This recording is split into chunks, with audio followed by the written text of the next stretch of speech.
last topic, we saw that we want to help our physical and spiritual children learn to finish well. In order for this to happen in our own lives and the lives of our children, we must make the choice to finish well by asking the Lord to give us His strength moment by moment throughout the remainder of our lives. As we yield to the Lord moment by moment, He will give us His strength to finish well. In our topic today, we will see how the Lord worked in the life of Paul to strengthen him right up to the time of his death. From his life, we can learn many lessons for our own lives and the lives of our children. In 2 Timothy 4:9-13, we read, "Be diligent to come to me quickly, for Demas has forsaken me, having loved this present world, and has departed for Thessalonica, Crescens for Galatia, Titus for Dalmatia. Only Luke is with me. Get Mark and bring him with you, for he is useful to me for ministry. And Tychicus I have sent to Ephesus. Bring the cloak that I left with Carpus at Troas when you come, and the books, especially the parchments." In these verses, we see that Paul was going through a final period of testing before his death. During this time of testing, Paul wanted very much to see Timothy one last time. As a result, he told Timothy to do his best to come to him quickly. We see one of the tests Paul faced was that one of his close co-workers had deserted him. Demas is mentioned in Colossians 4 verse 14 and Philemon 24 as one of the companions of Paul when he wrote those two letters. Here we see that Demas had deserted Paul and gone to Thessalonica. The word that is translated deserted means to totally abandon or forsake.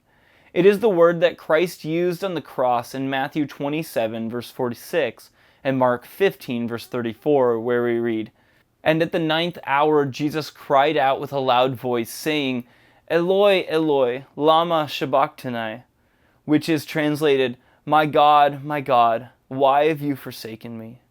At the very time Paul faced death, Demas had chosen to totally forsake him. The reason for this abandonment is also given. We see that Demas loved the present world. Here the word translated love is the same word Christ used to describe His love for us. And it is also the word Christ used in the new commandment. Paul had sent his other companions to minister in other places. And Crescens had gone to the region of Galatia. Titus had been sent to Dalmatia. Tychicus had been sent to Ephesus. As a result, the only person that was still with him in Rome, where he was a prisoner, was Luke. Paul asked Timothy to bring Mark with him because he said that Mark would be helpful to him in his ministry. At a much earlier time, Paul and Barnabas had divided into two different teams because of Mark.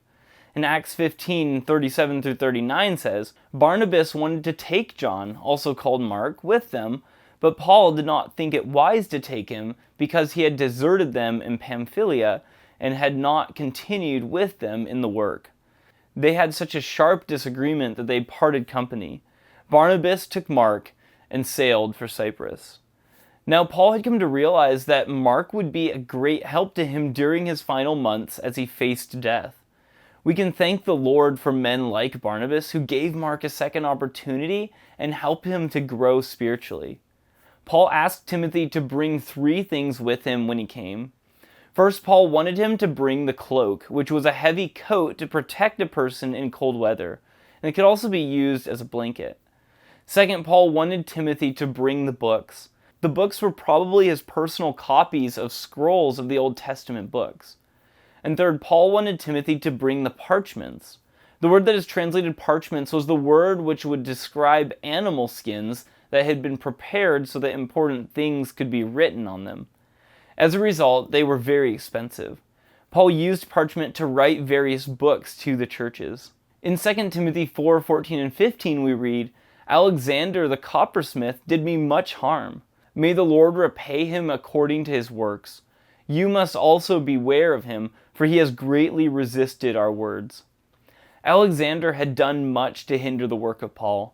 1 Timothy 1:19 and 20 says, "Having faith and a good conscience, which some having rejected concerning the faith have suffered shipwreck, of whom are Hymenaeus and Alexander, whom I delivered to Satan, that they may learn not to blaspheme." Here we see that Alexander had already been opposing Paul at the time Paul had written his first letter to Timothy. Paul knew that the Lord would be the one who would judge Alexander. However, Paul warned Timothy to watch out for him because he had set himself against Paul and Timothy and really opposed them. Paul went on to speak about his first defense before the Roman leaders. 2 Timothy 4:16-18 says, "At my first defense no one stood with me, but all forsook me. May it not be charged against them, but the Lord stood with me and strengthened me, so that the message might be preached fully through me, and that all the Gentiles might hear. And I was delivered out of the mouth of the lion, and the Lord will deliver me from every evil work and preserve me for his heavenly kingdom. To him be the glory forever and ever. Amen." Here we see how the Roman courts worked. They had a first hearing to decide whether there was evidence for which a person could be brought to trial. That was the first defense. If the hearing decided there was enough evidence for a trial, then the second defense was the trial. At the first appearance, Paul made it to the Roman court. We could see that no one stood with Paul. The word that is translated "stood with" is only used one other time in the New Testament.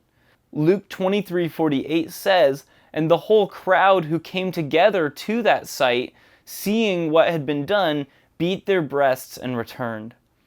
Here the word is translated "came together." In this verse, the crowd came to see Christ as he hung on the cross, but none of the crowd stood with Christ. Just as Demas had forsaken Paul in verse 10, we see that everyone forsook Paul in the time of his first court appearance. Here we see what can happen even to Christians when they are controlled by fear.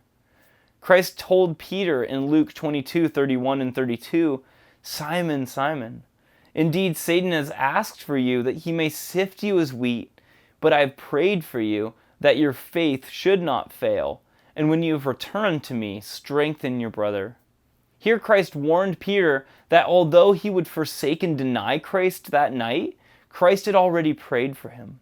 We see that Paul followed the example of Christ and prayed for the Christians who had forsaken him at his first court appearance. However, Paul realized that he was not alone, even though the Christians had avoided the first court appearance because of fear. Paul said that the Lord had done 3 things for him. First, the Lord stood with him. Hebrews 13:5-6 says, "Let your conduct be without covetousness. Be content with such things as you have. For he himself has said, I will never leave you nor forsake you." So we may boldly say, "The Lord is my helper, and I will not fear. What can man do to me?" Paul knew that the Lord had stood with him as he made that court appearance. Second, the Lord strengthened him. The word that is translated strengthened is also used in Philippians 4 verse 13, where we read, "I can do all things through Christ who strengthens me." Here we see that the Lord gave him strength so that the message of the gospel could be fully explained through Paul to the Roman judges at the first court appearance. The Lord had told Paul several years earlier in Acts 23 verse 11, "Be of good cheer, Paul, for as you have testified for me in Jerusalem, so you must also bear witness in Rome." The Lord had told Ananias many years earlier in Acts 9:15-16, "Go, for he is a chosen vessel of mine to bear my name before Gentiles, kings, and the children of Israel. For I will show him many things he must suffer for my name's sake." It was the plan of God for Paul to be the apostle to the Gentiles, and the Lord fully carried out his plan for the life of Paul. Third, the Lord delivered Paul out of the mouth of the lion. Here we see that Paul explained the real source of the opposition against him and the gospel. 1 Peter 5:8-9 says, "Be sober, be vigilant, because your adversary the devil walks about like a roaring lion, seeking whom he may devour. Resist him, steadfast in the faith, knowing that the same sufferings are experienced by your brotherhood in the world." Paul knew that he had experienced the presence of the Lord as he faced the opposition of Satan. He also knew that the Lord would continue to deliver him and preserve him for eternal life. As he concluded his letter, Paul sent greetings to several Christians and from several Christians. 2 Timothy 4:19-22 says, "Greet Prisca and Aquila and the household of Onesiphorus.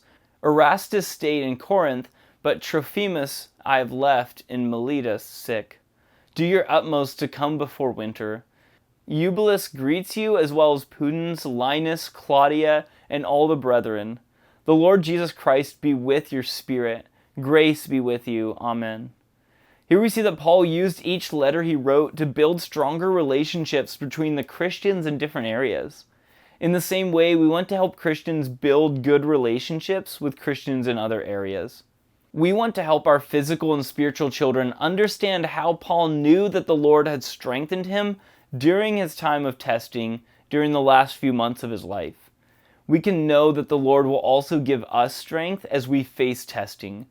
We want our children to understand that the Lord will always give them His strength as they go through times of testing in their lives. May the Lord richly bless you as you help your children learn how to be strengthened during times of testing.